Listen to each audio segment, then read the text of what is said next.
Olá, eu sou o Vinícius, professor de pediatria, editor do AFIA Ped Papers.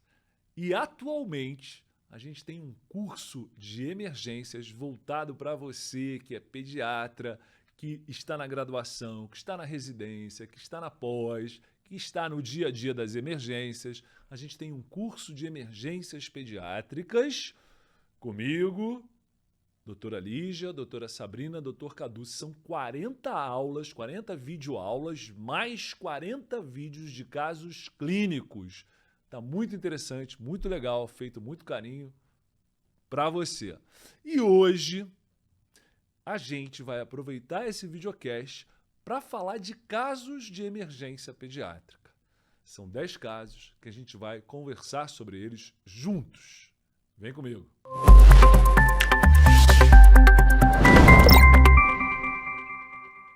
Então, muito bem-vindos, muito bem-vindas e vamos nessa.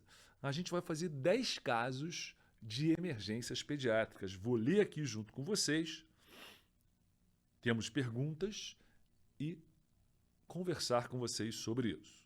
Então, o primeiro caso, como atender uma criança que sofreu uma parada cardíaca súbita, ou seja, uma PCR provavelmente de causa cardíaca em crianças.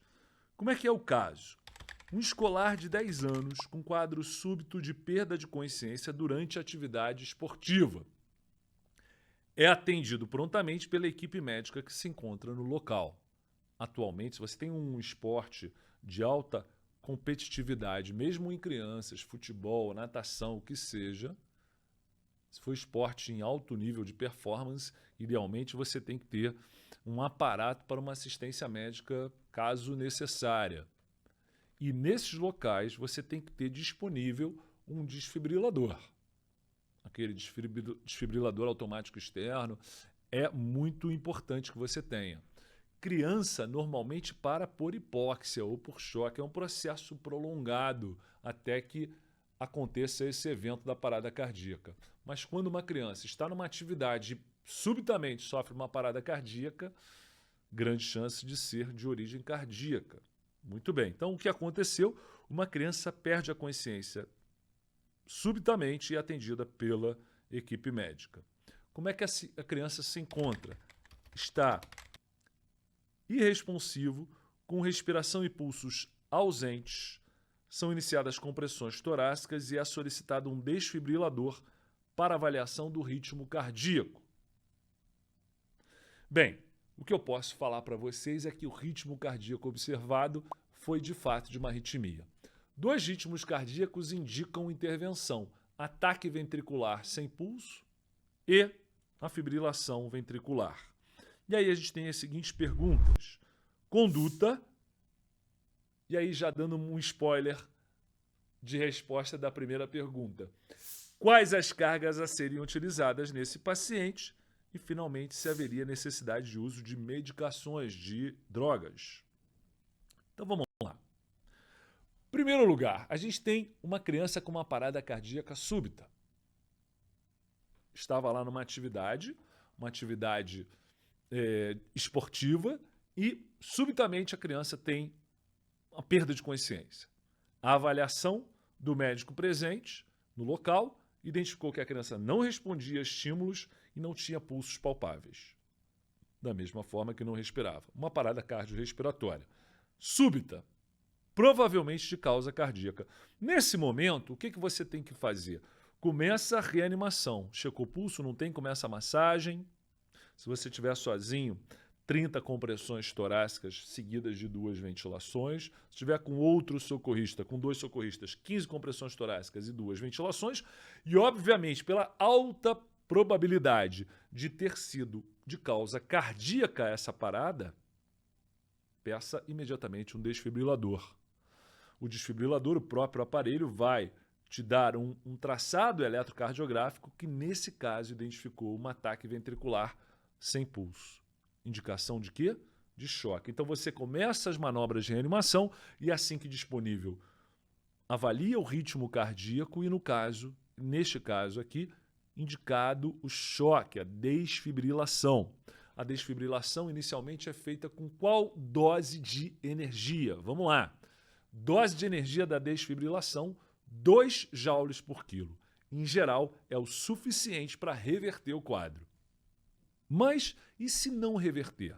Como é que é a sequência? Vamos te dar uma sequência, vamos falar de uma sequência muito pouco provável na vida real, porque na vida real a tendência é que no primeiro choque, a desfibrilação, o paciente já recupere o ritmo sinusal. Mas vamos lá. Fiz o choque, o ideal é que eu retome a massagem e a ventilação, a RCP, a ressuscitação cardiopulmonar, durante 2 minutos. Terminados 2 minutos, olhei o monitor, continua fibrilando. Então eu vou para um segundo choque. Nesse segundo choque, eu vou fazer qual energia? Vamos lá. Nesse segundo choque, eu vou dobrar a dose de energia. Comecei com 2, vou para 4 joules por quilo e retomo a RCP. Retomei a RCP por 2 minutos. Só que tem um detalhe aqui, um detalhe importante. Quando eu retomo a RCP, depois do segundo choque, eu também farei pela via intravenosa, então é bom providenciar um acesso venoso, eu farei adrenalina por via intravenosa. E aí, continuo na RCP, depois de 2 minutos, fiz a adrenalina também, olhei o monitor, continua fibrilando, algo não comum depois de 2 choques. Vou para um terceiro choque. Vamos lembrar qual é a energia que a gente usou no primeiro choque. 2 joules por quilo. No segundo, 4 joules por quilo. Vou para um terceiro choque. Agora, eu posso chegar até 10 joules por quilo. Se alguém pensou, vou dobrar de novo. Tá certo, porque primeiro 2, segundo 4, eu posso fazer 8 no terceiro? Posso. Posso fazer de 4 a 10 no terceiro choque. Em geral, as pessoas se mantêm ali no 4 joules por quilo a cada choque necessário a partir do terceiro. O detalhe aqui que a gente tem que ter na cabeça é que depois do terceiro choque, eu retomo a RCP, a ressuscitação cardiopulmonar, massagem e ventilação, e faço a mildarona intravenosa. Então vamos rever a sequência aqui juntos. Vamos lá. Paciente tem uma parada cardíaca súbita, de causa cardíaca, uma arritmia chocável, ou uma fibrilação, um ataque ventricular sem pulso. Faço a desfibrilação, uma pá aqui abaixo da clavícula direita e outra aqui na ponta. Choquei, 2 joules por quilo, retomei a RCP por 2 minutos, mantém o ritmo chocável, a fibrilação, por exemplo. Segundo choque, 4 joules por quilo. Retomo a RCP, faço adrenalina intravenosa depois desse segundo choque. Depois de 2 minutos, continua fibrilando. Terceiro choque, agora de 4 a 10 joules por quilo. E na RCP, na retomada da RCP, a mildarona intravenosa. Assim a gente deu o tratamento completo do paciente com uma arritmia chocável. Muito bem. E respondemos a todas as perguntas. Conduta, cargas a serem utilizadas e necessidade de medicações depende da resposta, né? Nesse caso foi necessário fazer adrenalina e depois a mildanona intravenosa. Caso número 2. Vamos lá.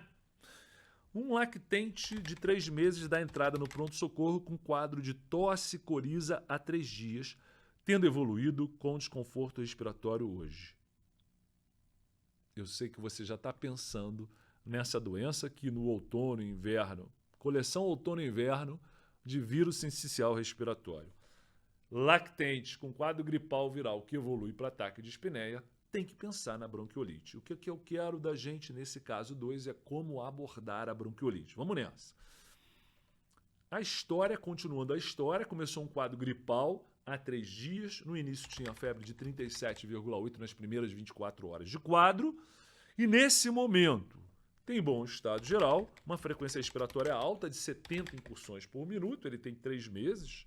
O limite para ele, a partir do qual eu considero taquipneia, quanto é? 50. Ele está com 70. Frequência cardíaca de 110. Tiragem subcostal leve. E saturação de 94% em ar ambiente. Ausculta pulmonar, sibilos difusos sem estertores. Sibilância é o que eu vejo na bronquiolite. Então, quadro gripal viral que evolui para acometimento do brônquio, do bronquíolo.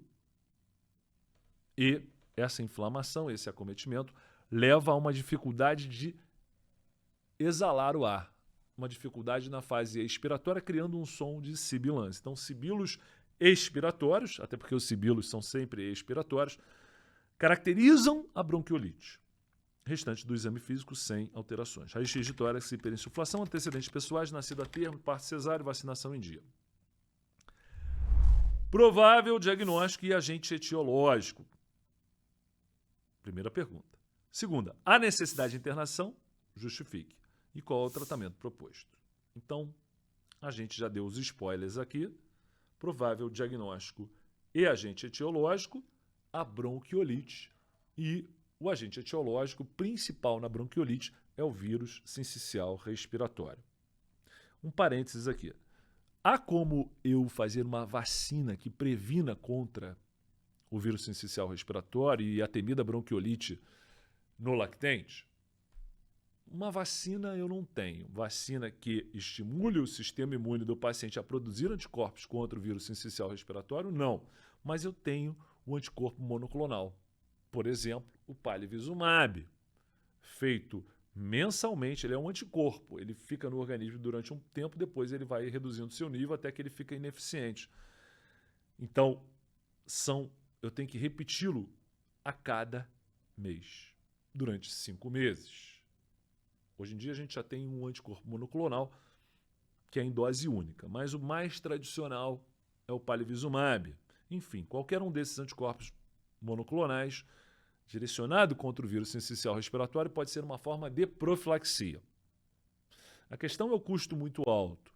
Em relação ao palivizumab, o Estado fornece essa medicação para crianças que foram prematuras extremas, com menos de 29 semanas de idade gestacional, para crianças com cardiopatias congênitas complexas e para crianças com complicações respiratórias da prematuridade, como a broncodisplasia pulmonar. Esses receberão a medicação um mês antes de começar a estação de pico do vírus sincicial, outono e inverno, e faz mensalmente por 5 doses, 5 meses. É uma forma de prevenir. Mas a gente não faz isso para toda a população, exatamente pelo custo. Então, seriam casos selecionados, broncodisplásicos, cardiopatas super prematuros, que, diante de uma infecção pelo vírus sincicial respiratório, têm muito maior risco de morte.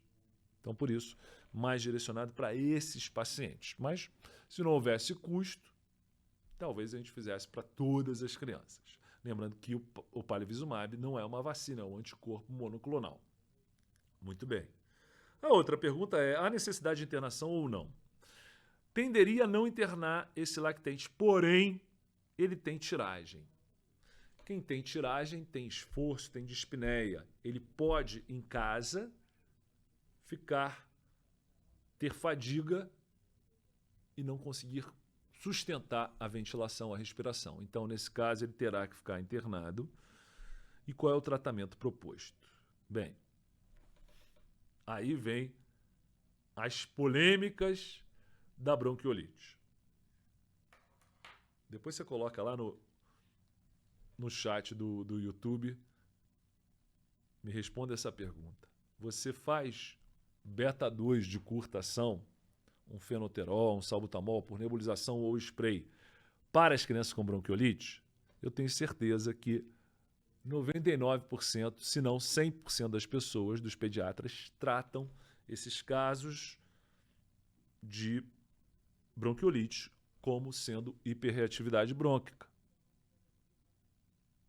A bronquiolite é uma pneumonia viral, você tem um processo inflamatório. Em crianças com asma, coisa que nessa idade a gente não consegue definir, haverá uma resposta se eu fizer um beta-2 de curta ação. Há alguma contradição ou é impossível uma criança com bronquiolite também ter asma? Não. Então, para haver uma resposta ao beta-2, tem que haver um componente de hiperresponsividade brônquica. Um quadro alérgico associado. E essa criança, de fato, pode ser um asmático. Difícil saber isso na fase de lactente. Então, é assim. Se eu pego uma bronquiolite pura e simplesmente e faço beta-2 de curta ação, a tendência é que não exista nenhuma resposta. uma informação ruim, né? Não me taquem pedra, por favor. A tendência é não haver resposta. Mas, se a criança, além da infecção pelo vírus sincicial respiratório, também tiver um componente de broncoespasmo, de hiperreatividade brônquica, e nada impede que um asmático seja infectado pelo vírus sincicial respiratório, ele irá responder adequadamente ao beta-2 de curta ação. Então, não é que não possa fazer, na verdade, todo mundo faz. Mas se não houver resposta clínica, não tem sentido você continuar fazendo. Eu sei que dá muita angústia a gente não ter nada, quase nada para oferecer. E o que eu vejo na prática é que não funciona. E aí, o que as pessoas fazem? Elas encurtam o intervalo entre as doses do beta-2 de curta ação. Em vez de fazer a cada 2, ou a cada 3 horas, ou a cada 4, quando vier o broncoespasmo, fica fazendo a cada 20 minutos. Faz a famosa série. Por que não está respondendo? Então faz de novo, faz de novo, faz de novo, faz de novo. Infelizmente, na bronquiolite, não é esperada a resposta a beta-2, a não ser que haja um componente de broncoespasmo associado, de hiperreatividade brônquica. Então, vale tentar. Mas eu acho que a gente tem que ter esse difícil discernimento, não estou falando que é fácil, de entender que nesse paciente não está funcionando. Então, não vou fazer beta-2 a mais para ele, eu vou parar. E o que mais eu vou fazer? Bem, a tendência é que o quadro se resolva espontaneamente. O que eu vou ter que ficar atento, dando suporte, é se a criança fizer uma hipóxia com uma saturação de oxigênio menor que 92, oxigênio para ela. Vou suplementar o oxigênio enquanto que o organismo, ao longo dos dias, dá conta do processo infeccioso pelo vírus sincicial respiratório. Essa aqui é a resposta. Corticoide não faz. Nebulização com salina hipertônica já foi uma moda na bronquiolite, mas se mostrou ineficaz com trabalhos mais apurados, com meta-análises que pegavam vários trabalhos juntos. No final das contas, o uso da solução salina hipertônica não deu o resultado esperado. Então, atualmente, basicamente, oxigênio, suporte clínico, pode tentar o beta-2, mas na maioria das vezes não terá resposta. Mas a doença autolimitada vai se resolver por si própria. Muito bem, continuando. O nosso terceiro caso é muito interessante, algo do nosso dia a dia, pneumonia complicada com um derrame pleural parapneumônico. Então, como lidar com essa pneumonia? Pré-escolar de 4 anos chega ao pronto-socorro com febre alta, 39,7. A mãe refere que a criança está muito prostrada e recusando a alimentação. Refere tosse e coriza há 5 dias. O quadro febril iniciou há 2 dias e responde parcialmente ao uso de ibuprofeno. Ao exame pré-escolar irritado, hipocorado, uma cruz, anictérico, acianótico, taquidispineico com saturação de ar ambiente de 92.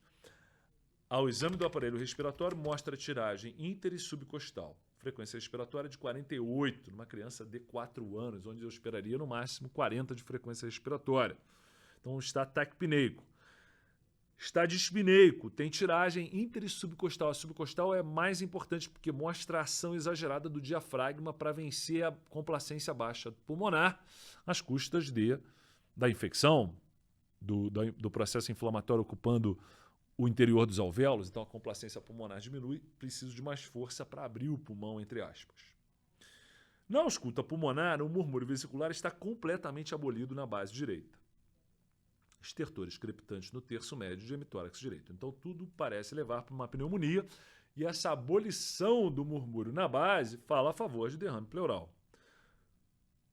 Um hemograma com uma leucocitose com 22 mil leucócitos, sendo que desses 79% de neutrófilos e 15% de bastões, hemoglobina de 9, hematócrito 27, plaqueta de 200 mil. PCR, proteína C reativa, 225 mg por litro, está muito alta. O basal é 5, o normal, né, o negativo, ele está com 225. E, de fato, faz um raio-x de tórax que mostra um derrame pleural. Então, a gente tem aí uma pneumonia com derrame pleural. Então, a primeira pergunta é diagnóstico pneumonia com derrame pleural. Segunda pergunta, a conduta. Então, vamos lá. Vamos lá, porque isso aqui é muito importante. Né?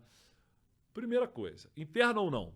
Olha, tem vários motivos para internar. Um é que é uma pneumonia grave. Por quê? Porque tem dispneia associada, tem tiragem, então tem que internar para fazer antibiótico intravenoso. Outra indicação de internação são complicações vistas ao raio-x, como, por exemplo, um derrame pleural, um abscesso pulmonar, uma pneumatocele, mas nesse caso, um derrame pleural. Muito bem, então internou uma pneumonia com derrame pleural. Vou colher a hemocultura e começar a antibiótico terapia. Bem, antibiótico terapia, qual é o caminho para eu escolher o melhor antibiótico? Qual é a doença? Pergunto-me. A gente se pergunta, qual é a doença? Qual é o agente provavelmente relacionado a ela? E aí eu escolho um antibiótico. Uma pneumonia grave, a princípio, é provocada pelo pneumococo. Com derrame pleural, ainda assim, até reforço o pneumococo como causa. Pode ser um estafilococcus? Pode. Mas, a princípio, o agente bacteriano que mais causa pneumonia é o pneumococo.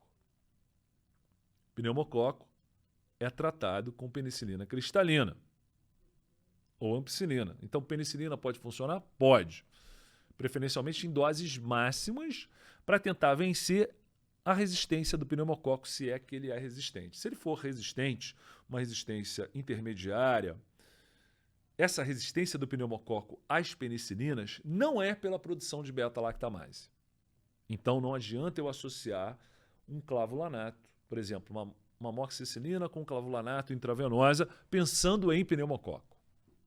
Se você me disser que está fazendo isso, pensando também que pode ser um hemófilos ou mesmo um estáfilo meticilina sensível, eu vou estar de acordo. Porém, pensando especificamente no pneumococo, o inibidor de beta-lactamase de nada ajuda. De nada ajuda. Muito bem. Então, penicilina é uma opção, ampicilina é uma opção, ampicilina com clavulanato ou amoxicilina com clavulanato intravenoso.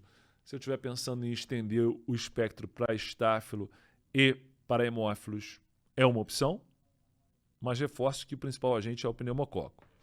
Dobrando a dose da penicilina ou botando ela nas suas doses máximas, eu tento vencer essa resistência do pneumococo, que, como eu falei, não é pela produção de beta-lactamases, e sim por alteração nas proteínas ligadoras da penicilina, as PBPs. Penicilina Binding Protein. Então, as proteínas ligadoras da penicilina, onde ela se liga para destruir a parede celular bacteriana. Muito bem. Aumentando a dose da penicilina, eu tento vencer essa resistência. Mas se a resistência for um pouco maior, uma cefalosporina de terceira geração, uma ceftriaxona, é uma boa opção. Então, ceftriaxona é uma boa opção porque pega pneumococo com resistência intermediária e pega hemófilos. Mas aí eu não estou cobrindo o estáfilo. Será que vale a pena fazer oxacilina? É uma opção. Mas será que esse paciente, entendo um estáfilo, é um estáfilo meticilina resistente? Aí num caso mais grave, uma pneumonia mais grave, que precise de oxigênio, nesse caso, talvez já valha a pena começar utilizando a vancomicina, onde eu cubro o pneumococo, mesmo aquele com resistência maior, que esse cefalosporina não pega, pega o estáfilo MRSA, né, que é o estáfilo aureus meticilina resistente, que resiste à oxacilina, não responde a ar. Então faço a vancomicina, também pega bem esse estáfilo, e posso manter ceftriaxona se eu quiser, ou amoxicilina com clavulanato, se eu quiser ampliar a cobertura para hemófilos também. Então a gente tem algumas opções de antibiótico terapia. Qual é a mais certa, a mais errada? Se tiver muito grave, eu já começo com a vancomicina. Se não, a gente pode tentar a penicilina ou ceftriaxona e acompanhar em 48 horas ou, de acordo com alguma piora, fazer uma mudança se necessário. Muito bem. Eu acho que em relação à antibiótico terapia, a gente não vai ter muita dúvida.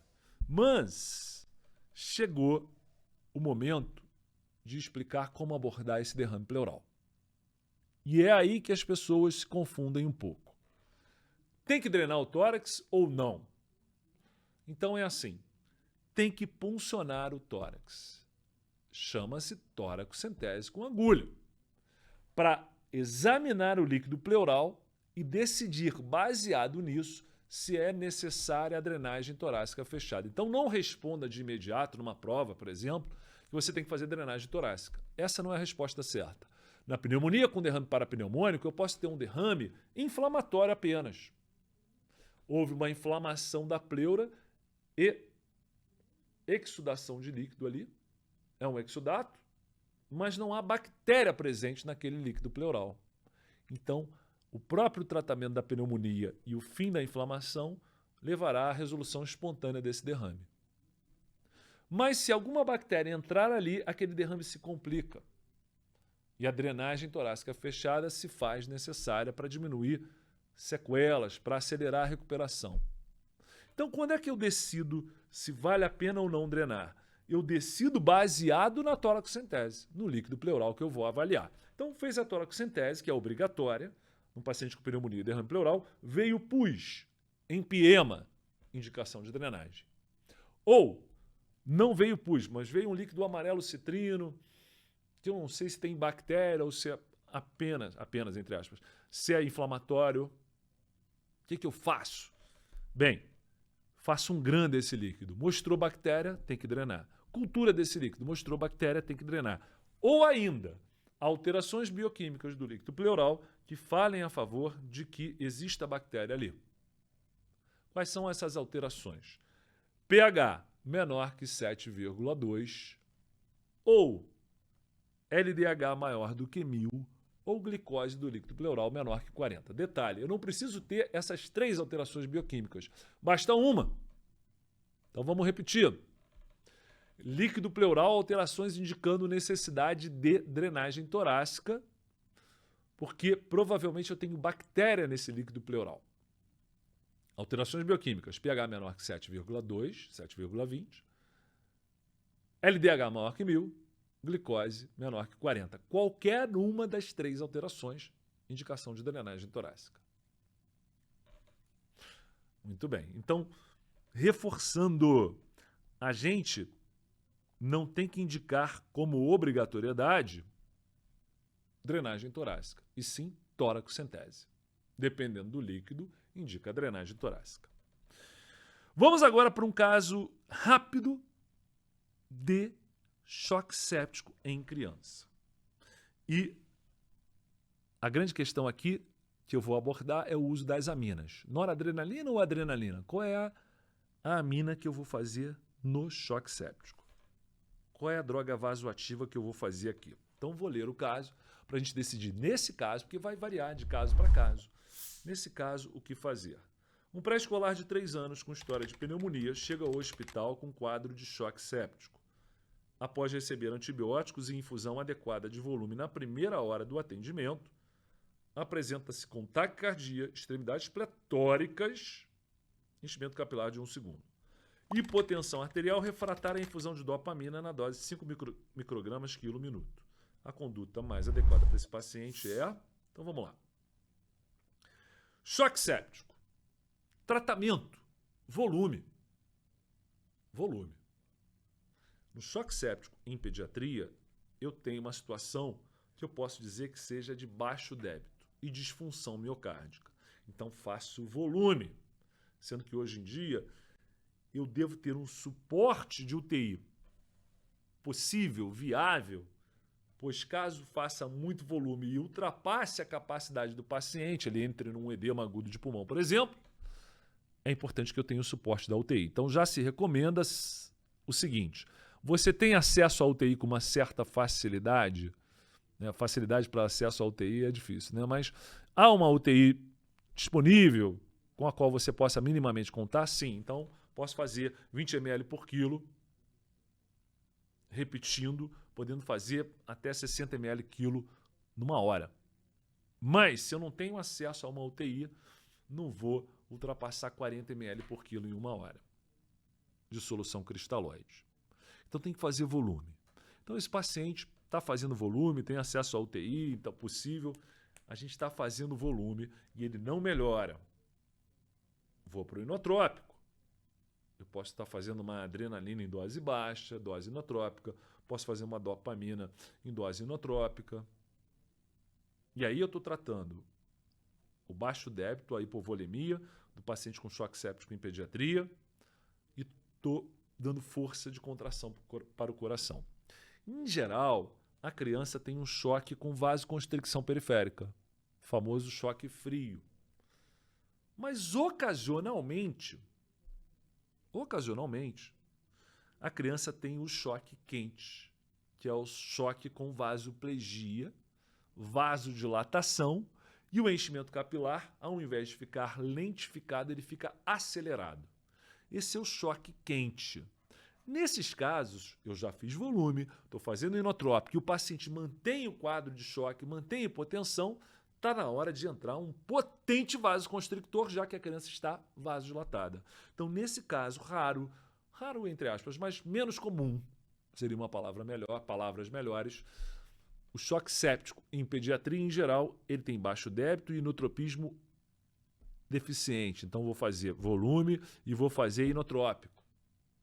Mas, ocasionalmente, eu tenho vasodilatação exagerada. E aí está na hora de um vasoconstrictor potente. Quem é que vai entrar aí? Noradrenalina, que em geral é uma medicação do choque séptico em adultos, que tem essa vasoplegia no choque séptico, mas em criança em geral tem vasoconstricção. Mas se ocasionalmente eu tiver um choque com enchimento capilar muito rápido, criança hipotensa, vasodilatada, esse paciente merece noradrenalina em infusão contínua, e é essa droga que a gente vai fazer para este paciente. Muito bem, já falamos de 4 casos e eu prometi 10. E é lá que a gente vai. Vamos fazer mais 6 casos. O próximo caso, o 5º caso de hoje, é sobre asma na emergência pediátrica. Como é que eu vou abordar a crise asmática, uma criança asmática que esteja em crise?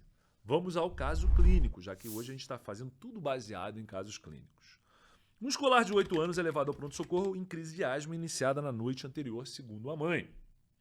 Ela refere tosse, o famoso chiado no peito, dispneia e vômitos. Exame. Às vezes os vômitos até é por tosse. Lúcido orientado a cianótico, temperatura de 36,7, frequência respiratória 38, frequência cardíaca 118, saturação 91% em ar ambiente, dispneia moderada, com retrações intercostais e sibilos expiratórios. 2 perguntas. Primeira, na verdade, uma afirmação, eu quero que você classifique a crise asmática quanto à gravidade. Eu tenho uma crise leve, moderada ou grave, de acordo com as novas classificações aí divulgadas pelo GINA, né? Que é a iniciativa global em relação à asma, isso acontecendo em reuniões anuais. Mas como é que seria a gravidade dessa crise? Depois, qual é o tratamento indicado neste momento? Então, primeiro, para classificar a crise, a gente tem uma série de detalhes, de parâmetros que mostram como classificar a crise, mas tem um deles que é fácil da gente lembrar, que é a saturação de oxigênio em ar ambiente. Então, esse é o divisor de águas para a gente definir se a crise vai de leve ou moderada a grave. Então, por exemplo, crianças de 6 a 11 anos. Se é uma crise leve ou moderada, ela consegue falar frases, ela não está agitada, ela não tem tiragem muito evidente. Se eu tiver aquele aparelhinho do Peak Flow, isso corresponde a mais de 50% do esperado para aquela criança, mas a saturação de em ar ambiente, de oxigênio, que é o ponto-chave nessa definição, fica entre 90 e 95%. Já na crise grave, há uma dificuldade de falar as frases, a criança fala palavra por palavra, está agitada, tem dispneia, uso de musculatura acessória, peak flow menor que 50%, mas principalmente algo fácil da gente medir com o oxímetro de pulso, tem uma saturação em ar ambiente menor que 90%. Por que eu comecei na classificação falando criança 6 a 11 anos? Porque nas menores de 6 anos, 5 anos para baixo, o limite a partir do qual de saturação eu considero que a criança tem uma crise grave é abaixo de 92%. Você é um pouquinho mais rígido ao olhar a oximetria de pulso do menor de 6 anos. Mas de 6 a 11 anos, menor que 90% de saturação em ar ambiente é crise grave. Na criança de 5 anos para baixo, menor que 92%. Mas aqui eu estou falando de uma criança de 8 anos, ela tem 91% de saturação em ar ambiente, ela tem uma crise moderada, porque a grave seria menor que 90% de saturação em ar ambiente. E aí vamos para o tratamento. Tratamento da asma em criança. Algo que hoje em dia talvez tenha ficado um pouco mais confuso, porque o tratamento do adulto se descolou um pouquinho do tratamento da criança. Os adultos têm usado corticóide inalatório e beta-agonista de longa ação no tratamento da crise. Não é que a criança não possa fazer assim, mas para a criança funciona da seguinte maneira. A criança faz no seu dia a dia, como medicação profilática ou de tratamento diário anti-inflamatório para asma, ela faz corticóide inalatório mais beta-agonista de longa ação por inalação. Só que esse beta-agonista de longa ação que ela usa é o formoterol, que não só age de maneira prolongada por horas, como também tem uma ação imediata, curta. O formoterol é um beta-agonista que tem dupla função, tanto age de maneira longa ao longo do dia, como ele tem uma ação imediata, o formoterol. Então, se a criança, no seu dia a dia, faz uso de formoterol com corticóide inalatório para controle da asma, e ela entra numa crise, é autorizado, é recomendável que ela, ao invés de ir imediatamente para o pronto-socorro, que ela tente dobrar ou triplicar a dose desse corticóide inalatório mais formoterol, beta de longa, sendo que o que eu estou querendo quando eu dobro essa dose, triplico ali na crise, é aproveitar o efeito curto do beta-agonista. Beleza. Só que essa criança tentou isso, mas não melhorou da dispneia, foi para o pronto-socorro. Criança chegou no pronto-socorro, primeira linha de tratamento é beta-2 de curta ação. Se ela não fizer uso de corticóide inalatório no seu dia a dia, eu posso até fazer o corticóide inalatório também, mas não é isso que vai ser o diferencial. Criança que chegou no pronto-socorro em crise de asma, beta-2 de curta ação inalatório. Podendo repetir a cada 20 minutos. Se melhorar muito, ficar bem sem dispneia, pode ir para casa fazendo uso de acordo com a necessidade do beta-2 de curta ação. Perfeito. Mas se dentro da primeira hora não houve melhora, a gente vai para a medicação fundamental no tratamento de uma crise de asma. O problema da asma é a inflamação. Então, nada melhor do que um grande anti-inflamatório no tratamento de uma crise, de uma doença aguda. Então, dentro da primeira hora, eu estou lá fazendo o beta-2 de curta ação, no pronto-socorro. Se a criança tiver uma saturação de oxigênio baixa, eu vou fazer a oxigênio terapia, tentando manter a saturação entre 94 e 98. Perfeito. Mas, finalizando a primeira hora, não tendo resposta, corticoide sistêmico. Aí não é o inalatório, é o sistêmico. Pode ser pela via oral? Pode. Tem boa absorção, mas às vezes a criança não aceita. E aí a gente vai fazer venoso, por exemplo. Então, corticóide sistêmico é fundamental no tratamento da crise da asma que não responde ao beta-2 de curta. Aquela crise mais intensa, mais prolongada, mais grave, essa vai precisar do corticóide. E a gente pode lançar mão de outros medicamentos. O próprio beta-2 de curta pode ser feito na criança que não aceita a inalação por via intravenosa. Em pediatria funciona. Eu posso fazer sulfato de magnésio pelo relaxamento nas vias aéreas que ele vai provocar, possibilitando uma melhor ventilação. Então, sulfato de magnésio é uma opção, certo? Salbutamol intravenoso é uma opção. E muito raramente esse paciente vai para a ventilação mecânica, porque em geral ele vai responder bem ao beta-2 mais corticóide sistêmico. O segredo é um segredo que a gente já executa há anos em pediatria. Chegou a crise de asma, beta-2 de curta ação e corticóide sistêmico. Próximo caso. O nosso próximo caso é sobre uma doença que está em voga no momento, né?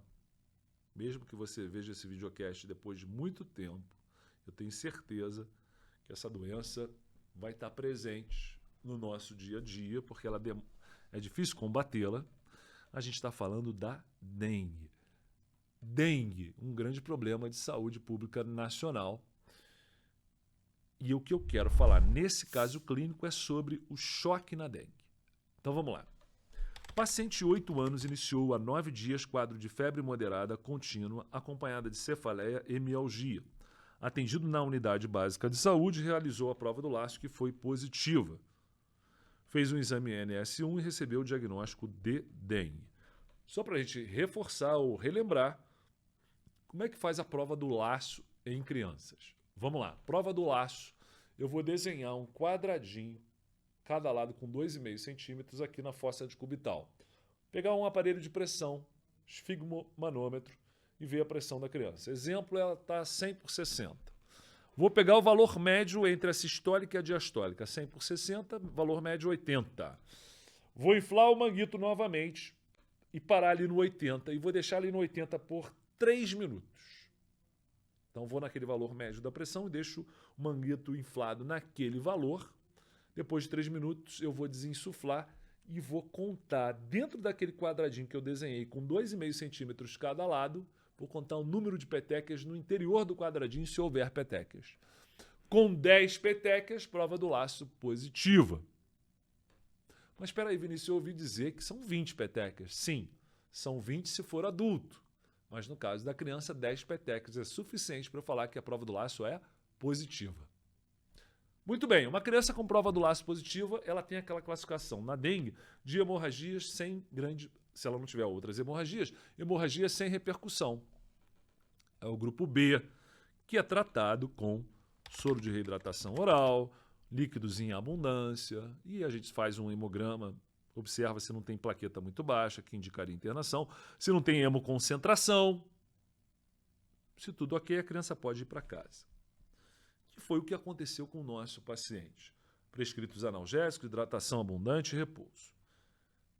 Mas ele retorna à unidade de saúde. Lembro que o quadro já tem mais de uma semana. A febre já desapareceu, mas é quando a febre desaparece que o dengue grave se manifesta. Ele está prostrado, começou a vomitar, sente dores constantes no abdômen e tonturas quando se levanta. Pode ser uma hipotensão postural, que é um dado clínico relevante. Ao exame clínico, sonolento, normotenso, boa perfusão periférica, fígado doloroso à palpação e murmúrio vesicular diminuído em ambas as bases pulmonares. Pressão arterial 100 por 85. Resultado de exames laboratoriais solicitados: hemoglobina 12,5, hematócrito 46, hemoconcentrado. Leucócitos 5.350, neutrófilos 52, linfócitos 36, plaquetas 68.000, albumina 2,9. Albumina 2,9. Então, tenho aí de importante plaqueta consumida, quase tenho uma leucopenia, mas não. O hematócrito muito concentrado. Em relação ao caso, responda: qual é a classificação grupo da dengue atual e a conduta imediata? Se a gente passar muito rápido por aqui, pela descrição do quadro clínico, pode ser que a gente classifique essa criança como sendo do grupo C, porque ela tem vômitos, dor abdominal, provavelmente uma hipotensão postural. Esses são sinais de alarme. Ela está hemoconcentrada, hematócritos 46. São sinais de alarme que classificam a criança como C, grupo C, que deve ser internado e vai fazer hidratação venosa com cristalóide 10 ml por quilo em 1 hora. Só que tem um detalhe aqui que não pode passar desapercebido. Quando eu li o problema, eu falei que a pressão arterial era 100 por 85. O choque na dengue é indicado em 3 apresentações diferentes, que podem estar presentes as 3. Mas uma delas é suficiente para eu falar que está chocado. Uma pressão de pulso baixa, ou seja, a amplitude de pulso está muito diminuída, porque ele tem uma pressão arterial convergente. Ou seja, a diferença entre a pressão arterial sistólica e a diastólica, uma menos a outra, dá um valor menor que 20. E o que dá a amplitude do nosso pulso é a diferença entre a pressão sistólica e diastólica. Se essa diferença é pequena, a amplitude do pulso é pequena.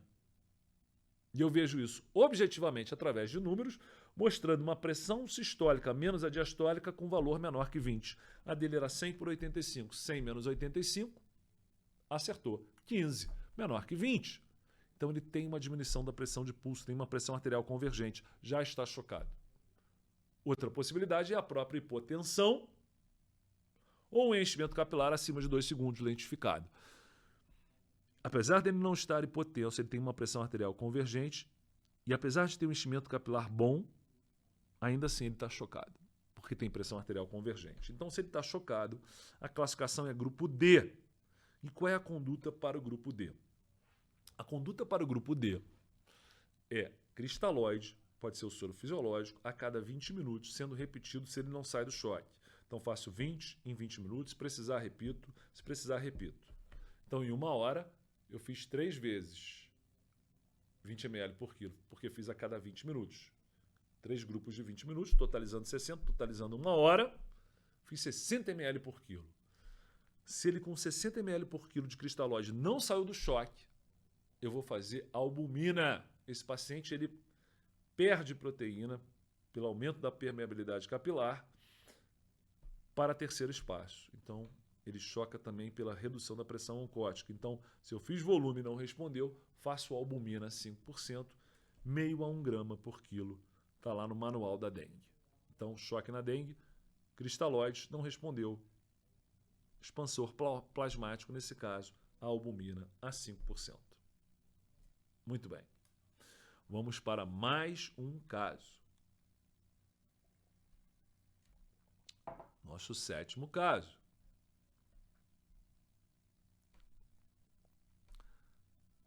E você está aqui comigo já há um tempinho.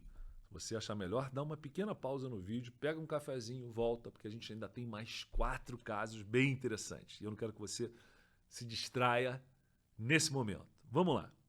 Agora a gente vai falar dos perigos do tratamento da cetoacidose diabética. Sim, a cetoacidose diabética em si já é um problemaço. Mas durante o tratamento eu devo tomar alguns cuidados. Quais seriam estes cuidados? Vamos falar do caso. Durante o tratamento de um quadro de cetoacidose diabética em um escolar de 6 anos, então já estou falando que ele é diabético. Já estou falando que tem uma cetoacidose diabética. Após 2 etapas de 20 ml por quilo de soro fisiológico e com o uso da insulina venosa em infusão contínua, temos o paciente mais desperto, sem vômitos e exames que mostram uma glicemia de 180, uma gasometria com pH de 7,15, um bicarbonato de 14. Responda, neste momento do tratamento, como deve ser a qualidade, a composição do soro a ser feito na hidratação venosa do paciente. E neste momento, seria possível interromper a insulina por infusão contínua? Justifique. Cite as 3 principais complicações que podem acontecer no tratamento da cetoacidose diabética. Então, vamos lá. Qualidade do soro. Estou fazendo volume cristalóide, estou fazendo insulina. A glicemia cai. E ela, nesse momento, está a 180. Lembra uma coisa. Quando ela está acima de 180, eu cheguei no limiar renal para reabsorver a glicose filtrada e passo a ter glicosúria, que tem um efeito osmótico e leva a muita perda líquida e desidratação. Uma característica na cetoacidose, no paciente diabético descompensado, é que, apesar da desidratação, ele continua poliúrico. Por quê? Porque a glicose está lá na urina e puxa líquido. Tem efeito osmótico. Mas quando eu chego a 180 de glicemia, daí para baixo, o paciente melhora muito mais rápido. De maneira muito mais rápida, porque acabou a glicosúria. Até 180 o rim consegue reabsorver a glicose filtrada. Então não tenho tanta perda hídrica, a recuperação do estado de hidratação é mais rápida. Muito bem. Mas eu estou fazendo insulina venosa ainda para esse paciente. E a glicemia dele está caindo. Eu não sei qual foi a primeira, mas certamente foi muito maior que 180. Se eu continuar nesse ritmo, ele vai fazer hipoglicemia. Então, o mais correto seria tiro a insulina de infusão contínua e faço a insulina regular de maneira regular, com intervalos, e não mais a insulina venosa contínua. Perfeito. Só que, se eu fizer isso, eu estou deixando de tratar a acidose. Antes de suspender a insulina venosa e passá-la para subcutânea a intervalos, eu preciso ter resolvido a acidose. E, em geral, a glicose responde de maneira mais rápida do que normalização de pH. A gente viu que ele está com glicemia de 180, mas ainda pH ácido, 7,15. Sendo assim, eu tenho que manter a insulina venosa para quebrar o processo da da lipólise, acabar com a lipólise, pelo menos temporariamente, e acabar a produção de cetoácidos. Então tem que manter a insulina até normalizar pH. Só que mantendo a insulina venosa, eu vou caminhar para uma hipoglicemia. Então, perguntas nesse momento. Como deve ser a composição do soro? Agora eu vou ter que acrescentar glicose nesse soro. Seria possível interromper a insulina por infusão contínua? Eu já expliquei o quê? A gente já conversou que não. Enquanto tiver acidose, vou manter a insulina em infusão contínua, venosa, intravenosa. E quando a glicose caiu a 180, 200, 250, já é um bom nível para quê? Para eu acrescentar glicose no soro desse paciente. Porque eu vou manter a insulina venosa até resolver a acidose. E colocando glicose no soro, eu evito que a glicemia caia demais e eu evolua com hipoglicemia. Então assim será. Vou manter a insulina venosa e quando acabar a acidose, aí sim eu posso fazer a insulina de forma intervalada, eu volto à alimentação, não preciso mais fazer glicose na veia, tá? Mas a glicose na veia entra quando os níveis de glicemia caem a um nível mais próximo do normal e eu preciso manter a insulina venosa às custas da acidose. Complicações às 3 do tratamento da cetoacidose. Se eu for muito intempestivo, eu levo à hipoglicemia. Eu estou hiperglicêmico, faço insulina, eu jogo potássio para dentro da célula. Hipocalemia. Tanto que na hidratação do diabético, após as etapas rápidas iniciais, eu já vou acrescentar potássio na HV. E a terceira e mais temida complicação é uma queda na glicemia muito acelerada e excesso de volume leva a uma queda que eu esteja dando, leva a uma queda brusca na osmolaridade, que estava alta às custas da glicose muito alta. Então a osmolaridade sérica estava alta. De repente eu jogo ela lá embaixo. A osmolaridade sérica cai de repente e fica baixa em relação ao intracelular. E aí a água entra na célula, entra no neurônio. Eu tenho edema cerebral por uma queda muito rápida e exagerada na glicose, na glicemia. Então, atenção a isso. Cetoacidose é doença para a gente tratar com parcimônia, com a velocidade necessária para resolver o caso em muitas horas, às vezes alguns dias. Não precisa ser tão intempestivo. Já com o volume inicial e a insulina, eu já aos poucos vou tirando esse paciente de uma situação de muita gravidade. O que eu não posso é ser muito acelerado e levar o paciente para o outro extremo. A glicose caiu demais, a osmolaridade caiu demais, a água entra na célula, sai do intravascular, vai para a célula, faz edema cerebral que pode levar à morte. Então, devagar no tratamento da cetoacidose. Muito bem. Vamos seguir? Vamos em frente. Agora o nosso 8º caso. Tive contato com criança com meningite. E agora? Profilaxia após contato com criança com meningite. Como fazer? Essa é uma dúvida que surge muito no pronto-socorro. A gente atende a criança com meningite, mas e aí? E os contactantes? Faço o quê? Depende. Depende do quê? Me responde aqui. Depende do agente infeccioso. Uma meningite por pneumococo, eu não preciso fazer profilaxia dos contactantes. Mas por hemófilos, por meningococo, provavelmente terei que fazer. No meningococo sim, no hemófilos depende de alguns elementos. Então vamos lá. Caso clínico. Lactente de 18 meses, sexo masculino, apresenta febre alta, irritabilidade e recusa alimentar há 3 dias. Hoje surgiram petequias no corpo. Exame físico, sinais de irritação meníngea. O líquor mostrou-se compatível com meningite, provavelmente em aumento de célula, proteína, glicose baixa.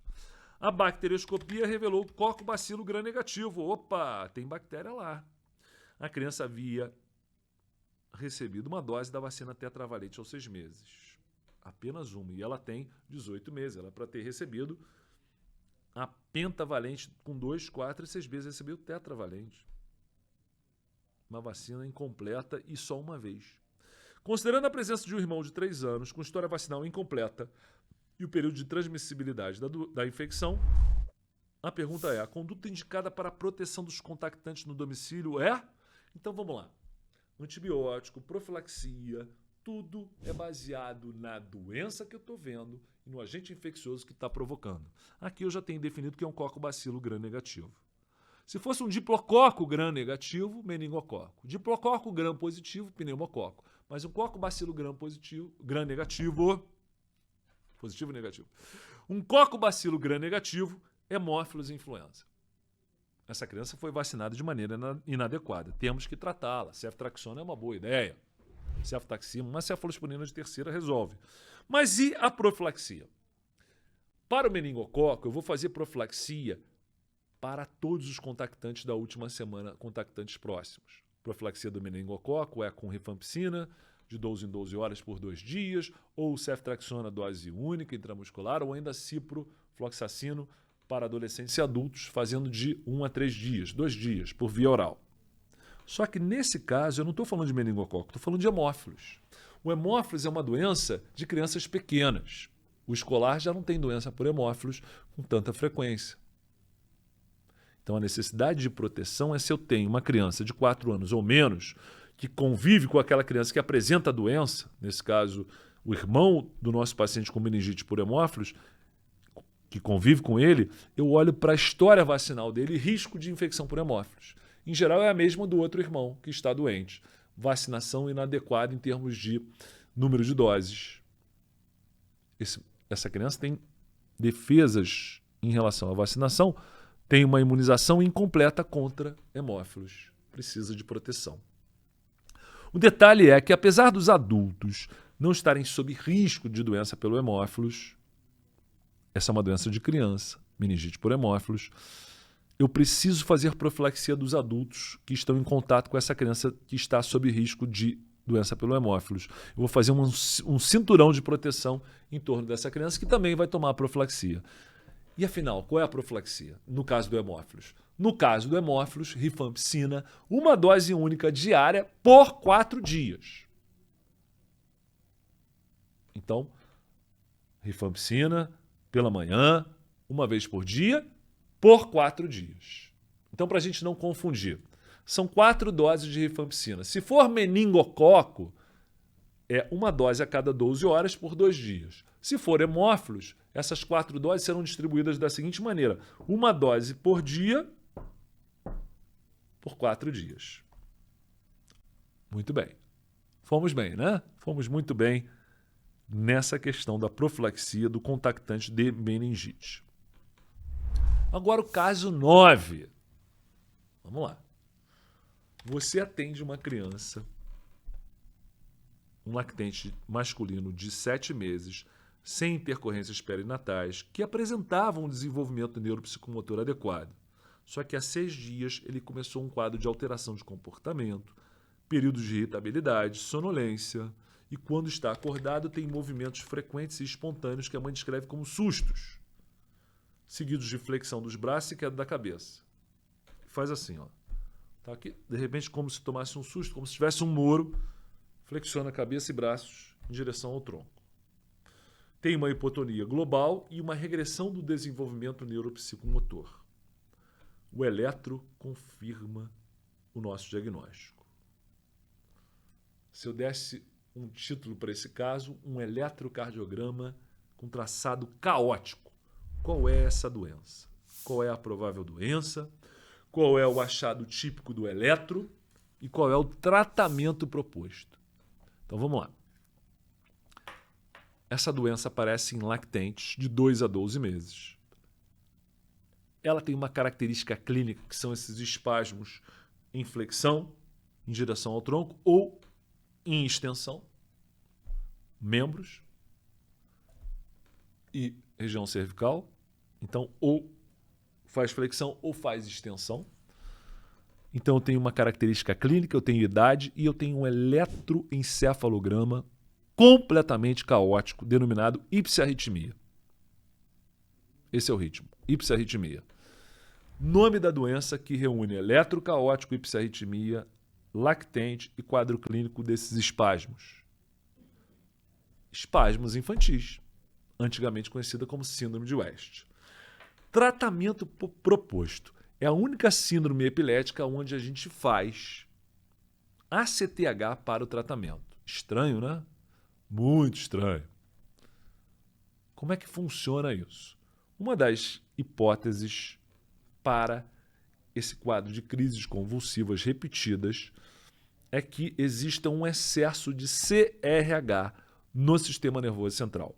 CRH é a sigla em inglês para corticotrofina release hormônio, ou seja, o hormônio release de liberação da corticotrofina. O hormônio que libera a corticotrofina.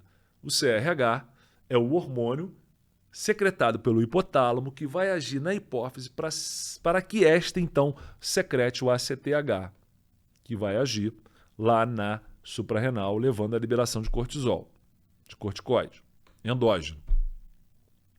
Então, o CRH é um hormônio secretado pelo hipotálamo, mas que estimula a hipófise a produzir ACTH. A produção do ACTH, o excesso de ACTH, faz um feedback negativo, impedindo ou desestimulando a produção de CRH pelo hipotálamo. Por esta razão, o tratamento é ACTH. Faço o ACTH, faço uma alça de feedback negativo e diminuo ou reduzo a quase zero a produção de CRH pelo hipotálamo, levando a controle das crises. Então, a única síndrome epilética que a gente trata com ACTH são os espasmos infantis, também conhecidos como síndrome de West, sendo que de anticonvulsivantes, para esta mesma síndrome, destaca-se a vigabatrina. Mas o tratamento de escolha inicial, principal, é o ACTH. E agora a gente chega no nosso último caso dessa série de 10. Como é que você está se saindo com a sua nota de 0 a 10? Tenho certeza que é uma nota boa. E se não for, você vai assistir de novo em algum outro momento, como se fosse um podcast, você vai pensar nas respostas e aí vai tirar 10. Muito bem, se é que já não está tirando. Vamos lá. O caso 10 é uma criança toda inchada na emergência. Vamos nessa. Uma pré-escolar de 5 anos é levada ao ambulatório pela mãe, a qual relata que a criança apresenta há 4 dias edema nos olhos e abdômen. 2 dias antes, a mãe procurou o posto de saúde e disseram ser quadro alérgico. O quadro já dura 4 dias. A mãe informou ou observou piora nesse edema, nesse inchaço, segundo ela.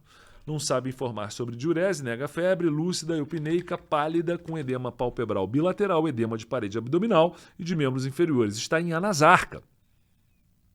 Aparelho cardiovascular nada digno de nota, nem respiratório, abdômen sem massas palpáveis, mas tem ascites. E aí ela tem uma urina 1, ou EAS, como falamos lá no Rio, que mostra uma proteinúria de 3 cruzes em 4. Bem, anasarca,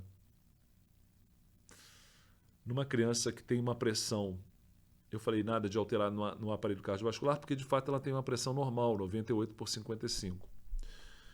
A criança está normotensa, em anasarca, isso começou nos últimos dias, e ela tem uma proteinúria de 3 cruzes. Qual é a principal hipótese diagnóstica e os exames laboratoriais a serem solicitados? Vamos lá. Estamos pensando em qual problema? A gente está pensando na síndrome nefrótica, que aparece em crianças entre 2 e 6 anos, mais de 1 a 8 anos. Eu posso pensar que provavelmente a lesão renal é uma lesão mínima levando a síndrome nefrótica e posso começar tratamento sem biópsia renal. Tratamento esse, já dando spoiler, feito com corticoide. Então estou pensando na síndrome nefrótica. Que exames que eu vou pedir? Vamos lá. O que caracteriza a síndrome nefrótica? Hipoalbuminemia, às custas de uma proteinúria. E hipercolesterolemia caracterizam o quadro laboratorial da síndrome nefrótica. Então tem albumina baixa, colesterol alto, lipídios altos e tem proteinúria. A proteinúria antigamente era vista através de avaliação da proteinúria em 24 horas. Tinha que colher muita urina, perdia, etc. Não era tão interessante como é hoje, em termos de facilidade de investigação. Hoje em dia a tendência é a gente fazer o spot urinário. O que é o spot urinário? É avaliar a urina através de um spot, de um foco, naquela urina que forneceu espontaneamente um pequeno volume. E comparar a proteína nessa urina com a creatinina nessa urina. A proteinúria com a creatinúria. Creatininúria, Perfeito, difícil falar. Então, a proteína urinária comparada com a creatinina urinária. Essa relação deve ser a seguinte: a quantidade de proteína não deve ultrapassar 20% da quantidade de creatinina. Ou seja, a relação correta é a proteinúria sobre creatinina urinária vai dar um valor menor do que 0,2. Se eu tiver entre 0,2 e 2, eu tenho proteinúria. Mas se eu tiver um valor de 2 para cima, ou seja, a proteinúria é o dobro da creatinina na urina, ou mais, eu tenho proteinúria nefrótica, corroborando o nosso diagnóstico. Muito bem. Tratamento proposto, corticoterapia. Prednisona, 60 mg por metro quadrado dia, por 4 a 6 semanas, depois uma retirada gradual, um período de 2 a 5 meses. Para a gente finalizar, 3 possibilidades nesse paciente com síndrome nefrótica no que se refere à resposta à corticoterapia. Ele pode ser córtico sensível, ou seja, eu faço, ele responde, a proteinúria desaparece por pelo menos 3 dias seguidos, e aí, terminado o prazo de 4 a 6 semanas, eu tiro o corticoide lentamente em 2 a 5 meses, em 8 semanas até 5 meses, em 2 a 5 meses, e na retirada, e mesmo depois de retirar, a doença não recidiva. Eu chamo esse paciente de córtico sensível. Existe o córtico dependente, aquele que responde ao tratamento com corticoide, mas durante a retirada ou logo após a retirada da medicação, ele recai, volta a apresentar a síndrome nefrótica. E existe o córtico resistente, aquele no qual eu uso até por 8 semanas o corticoide e não há qualquer resposta. Terei que partir para imunossupressores outros, micofenolato, ciclofosfamida e por aí vai. Ok? Então, aqui vamos terminando.